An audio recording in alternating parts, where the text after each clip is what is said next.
Olá, seja bem-vindo, seja bem-vinda ao programa De Olho no Enem. O programa é uma produção dos alunos do ensino médio do curso técnico em Rádio, TV e Internet da Escola Técnica Estadual Nelson Barbalho, de Caruaru. No programa de hoje, no quadro De Olho na Física, vamos entender o funcionamento das ondas eletromagnéticas e sua propagação. No quadro De Olho na História, nossa repórter Letícia Raposo entrevista o professor de Sociologia Renan, que aborda a importância do estudo da sociologia para os alunos de ensino médio. Nossa repórter Beatriz Juliane conversa com o professor Bruno sobre as principais estratégias para o Enem, com foco nas técnicas para uma boa redação. Então, vem com a gente e fica de olho no Enem.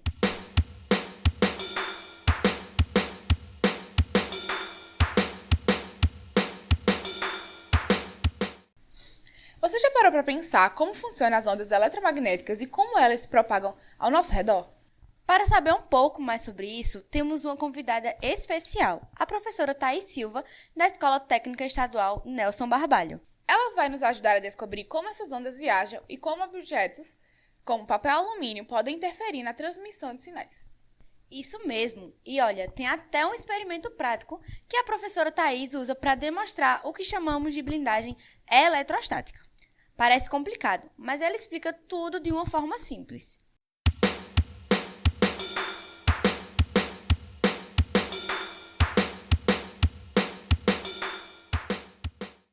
Para esse experimento, nós precisamos de papel alumínio, né? Dá para você armar aí na sua casa, mais ou menos nesse formato que dê para embrulhar o celular, que é o nosso próximo material.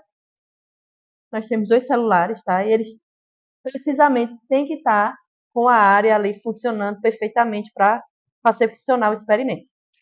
Só isso. Mas esse experimento também pode funcionar em latas desse material de alumínio, tá? Você pode fazer com essa opção ou com papel alumínio, fica tudo certo. Quando nós observamos o experimento, esse celular ele foi embrulhado com papel alumínio, certo? O que acontece quando o celular está embrulhado com papel alumínio é que outro celular não vai conseguir enviar algum sinal para esse celular que está embrulhado com papel alumínio. Celulares, eles precisam de ondas eletromagnéticas para receber ou transmitir algum tipo de sinal. E quando ocorre o embrulho dele, nós estamos fazendo uma blindagem eletrostática. Significa dizer que ele não vai receber nenhum tipo de sinal, porque toda a informação via ondas eletromagnéticas vai passar, vai chegar aqui no papel alumínio e vai se espalhar por ele, por fora, gerando um campo eletrostático nulo dentro do papel alumínio. Por isso que o celular não recebe nenhum tipo de informação, certo? Então, esse experimento pode ser feito em casa, super baixo custo, e aí você vai vivenciar a física, ela maravilhosa como sempre, ok? Façam em casa.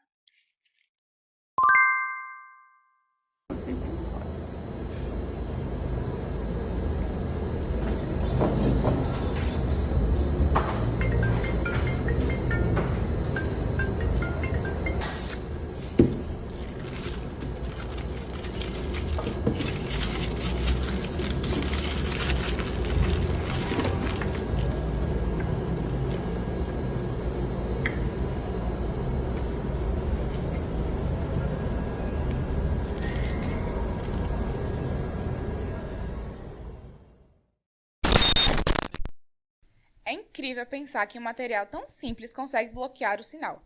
Isso acontece porque o alumínio impede que as ondas cheguem ao celular, um fenômeno que os cientistas chamam de blindagem eletrostática. Ela evita que o sinal passe como se fosse uma barreira invisível. Esse experimento é só uma amostra dos impactos das ondas eletromagnéticas na nossa vida. Dependemos dessas ondas para quase tudo. Chamadas de celular, Wi-Fi, rádio e até GPS. A professora Thaís nos lembra que entender como as ondas funcionam nos ajuda a valorizar ainda mais a tecnologia que usamos hoje em dia. Afinal, são essas ondas que tornam possível a comunicação moderna. Então, fica a dica, pessoal. Se um dia o sinal sumir, quem sabe você não está perto de algo que está bloqueando as ondas. Estudar sociologia é tão importante para a formação dos jovens e ainda pode ajudar na prova do Enem. O professor Renan reforça um ponto essencial: as ciências humanas.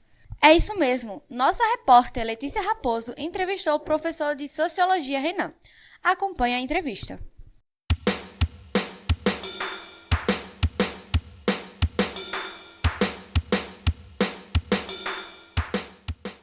Olá, eu sou a aluna Letícia Raposo, do ETE Nelson Barbalho, e hoje a gente está aqui com o professor Renan, de Sociologia, e hoje a gente vai abordar perguntas sobre como a Sociologia se encaixa no Enem. Por que o senhor acha importante os alunos do ensino médio estudarem Sociologia, especialmente para o Enem? Tá, então, essa questão da utilidade, né, ou da aplicabilidade das disciplinas, essa questão sempre aparece.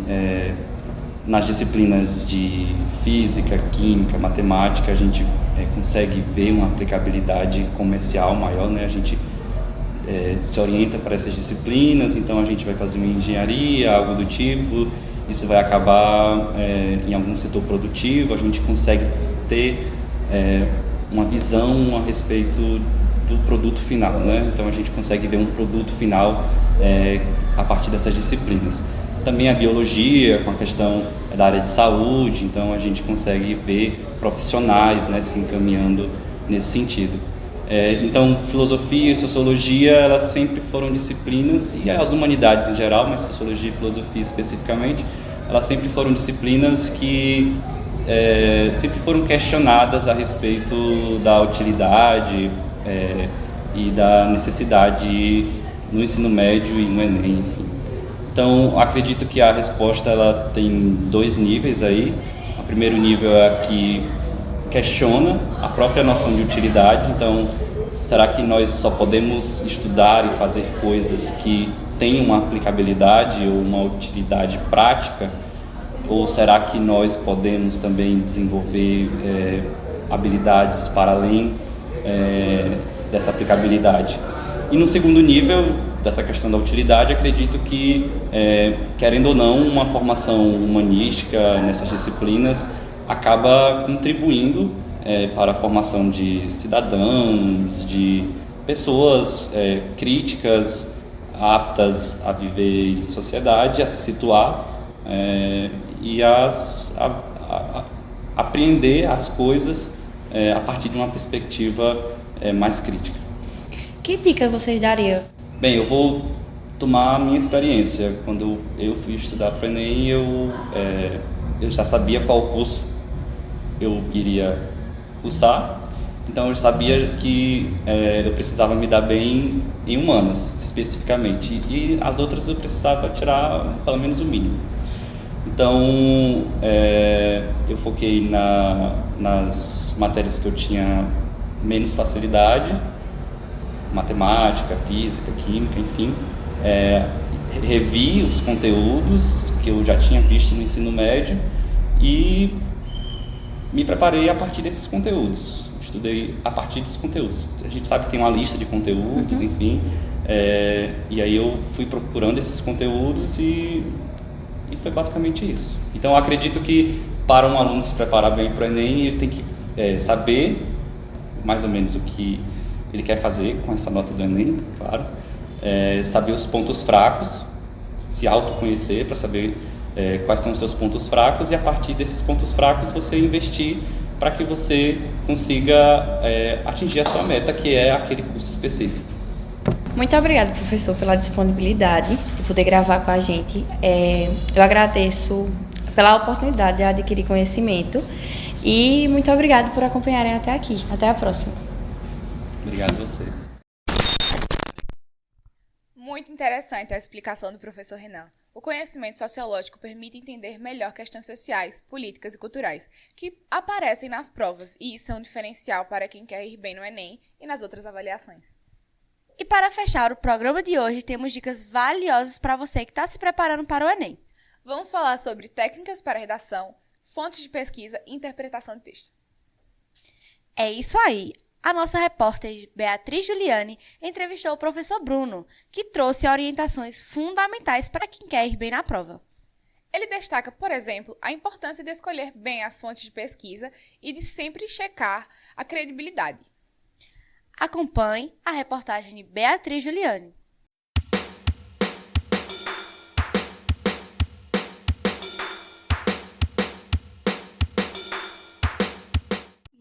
tarde, eu sou Beatriz Juliane e hoje eu estou aqui com o professor Bruno. Professor, quais dicas o senhor dá para a redação, que acredito que seja mais temida dos estudantes, que é o que a gente mais cobra, né? Ok, boa tarde, gente. A dica que eu dou primeira para vocês é o seguinte, e para todos que vão, no caso, ver esse vídeo, é que nessa fase, já praticamente entrando no nosso segundo semestre, que a gente começa agora a buscar o máximo que a gente puder de informações. Em todos os meios que a gente puder ter contato, seja nas redes sociais, seja através de qualquer outro site na internet, o ideal é que a gente procure o máximo possível de informações. Não deixar de lado também nossas leituras, que a gente tem que estar sempre a par, né, de tudo que está acontecendo ao nosso redor. E aí, com isso, a gente vai ter conteúdo e também saber como produzir o nosso texto. A gente não sabe o tema que vai estar caindo na prova do Enem, mas quando a gente tem um conhecimento daquilo que está ao nosso redor, a gente consegue desenvolver um bom texto. Eu percebi que o que o senhor mais falou foi sobre o conhecimento. Quais as dicas dos livros ou dos sites que o senhor tem para a gente pegar para o repertório? Justamente com relação aos sites, a gente procura sempre sites que eles tenham uma certa credibilidade. Se for em redes sociais, o ideal também é que você procure páginas onde as redes sociais elas também têm uma certa credibilidade. Porque hoje, em todo lugar, a gente vê pessoas que dão dicas e dão informações. Às vezes essas informações não são de fato verídicas e às vezes você acaba pegando uma informação que é uma fake news e queira colocar como uma informação verdadeira para o seu texto. Então a primeira dica é com relação a quais os sites, quais os lugares em redes sociais que a gente pode observar para ter uma credibilidade melhor nas nossas citações, é observar primeiramente a fonte de onde esses sites são veiculados e também, ao mesmo tempo, se for em alguma outra rede social, do mesmo jeito, saber aonde que está sendo vinculada ou trazida essas informações, principalmente quando se trata de redes sociais. Agora, fugindo um pouco do assunto da redação, sobre a prova, quais os assuntos que caem constantemente? A gente não tem assim assuntos que caem constantemente. A gente tem assim uma qualidade, vamos dizer assim, uma variedade de assuntos. Por exemplo, se nós formos para a questão da literatura, sempre vê questões mais recentes, né, da literatura mais contemporânea. E, por exemplo, dentro da literatura, a gente vai ter aí o modernismo, a gente vai ter aí também questões sobre romantismo, realismo, tá?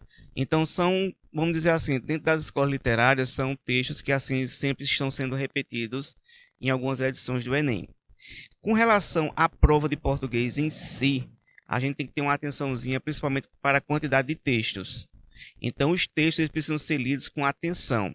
Apesar de hoje o Enem trazer uma formatação de textos mais curtos, não é? Antes ele tinha uns textos mais longos. Então, os textos mais curtos, ele dá para a gente uma leitura mais rápida. Mas esse mais rápido precisa ser com atenção. Para quando você for para as questões, você ter pelo menos uma noção melhor de como você pode interpretar aquele texto e também estar com mais clareza e com mais certeza para responder as alternativas. O De Olho do Enem hoje fica por aqui. Até o próximo programa.